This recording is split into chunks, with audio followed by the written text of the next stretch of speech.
I'm a huge fan of hanging baskets and succulents that are used in them.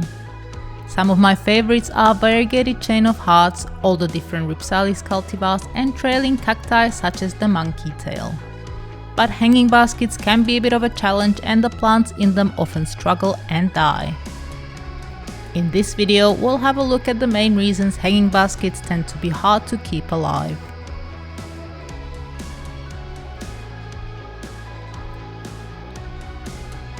Because hanging baskets are very exposed, the water evaporates out of them at a much faster rate than pots sitting on tables or ground.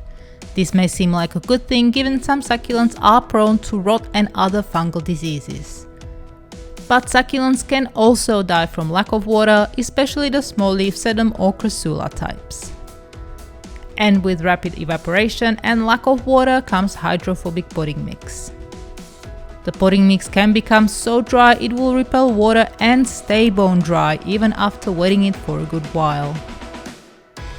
The most top layer will look like it's wet, but a bit of a scratch will reveal no water has been soaked in. Submerging the whole pot in a bucket of water for about half hour should fix this. Hanging baskets, even when they have succulents in them, should be watered quite frequently and not left dry for too long.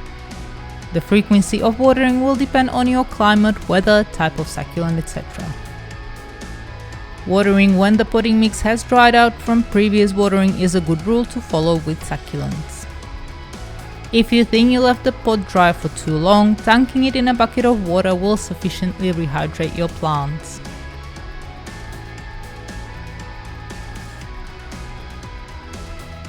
In my experience, the most difficult hanging pots to keep alive are coir, unsealed terracotta and concrete. All of these materials are porous and water will seep out straight through the walls of the pot. I've seen non-succulent plants die in these pots on a hot day even after being watered thoroughly. These materials can be good in moderate climates that receive a decent rainfall and don't get too hot over the summer months. But if it's dry and hot, you can quickly have a very stressed plant on your hands. In my opinion, ceramic, glazed and plastic pots are far better choice. And just a quick side note, if you see this, make sure to reinforce as these kind of materials degrade quickly and your pot will drop at some stage. I either use doubled up fishing line or this fencing rope for heavy pots. If you really want a coir pot, you can line it with plastic on the inside and make a couple of holes so it still drains. Terracotta and concrete pots can be sealed with a masonry sealant available in hardware stores.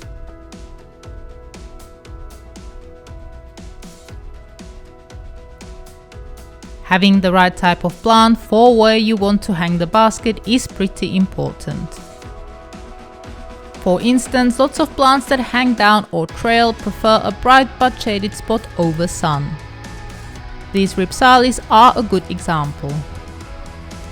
Unlike many other succulents, they've evolved in jungles and can easily get burned by strong sun. But because of this, they make fabulous indoor plants and can be kept in bathrooms as well. They are also great under pergolas or hanging off tree branches. Just keep in mind most of these are not very frost tolerant and would likely die if frost settled on them. If you want a hanging basket in a sunny position, plants like these are a good choice. Generally, chunky leaves and stems are ideal as they store good amounts of water. Graptopetalum, Graptoveria, Sedaveria and thick leaf sedum are some of the best. They tolerate being root bound, dry and deal well with direct hot sun. If you're interested, I have another video on how to make hanging baskets, which I'll link at the end and also in the description.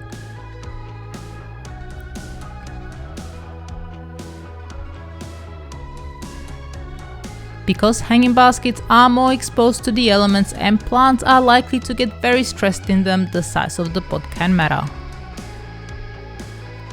Smaller pots can heat up and lose water very fast, and so it's more likely the plant will suffer and die.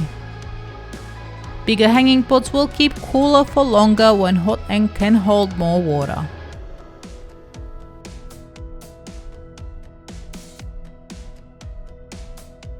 Once plants in hanging pots get too long, it can be difficult to repot them. They will eventually get very root bound, use up all the nutrients in the pot and find it hard to grow and maintain the existing growth. Some plants can start losing leaves and even whole branches in order to have enough energy to survive. The less hardy types can die. The good news is that you can help them out by fertilizing. Slow release fertilizer is best and can be bought online or in garden centers. Blood and bone is great too, and in addition seaweed solution can be applied as well. Seaweed on its own doesn't have enough nutrients such as nitrogen and should always be used with a good plant type specific slow release fertilizer. And that's just about it. I hope this video was useful, and if you'd like to add anything or have a question, you can comment below. To learn more about succulents, hit the subscribe button or go to succulentgrowingtips.com. Thank you so very much for watching.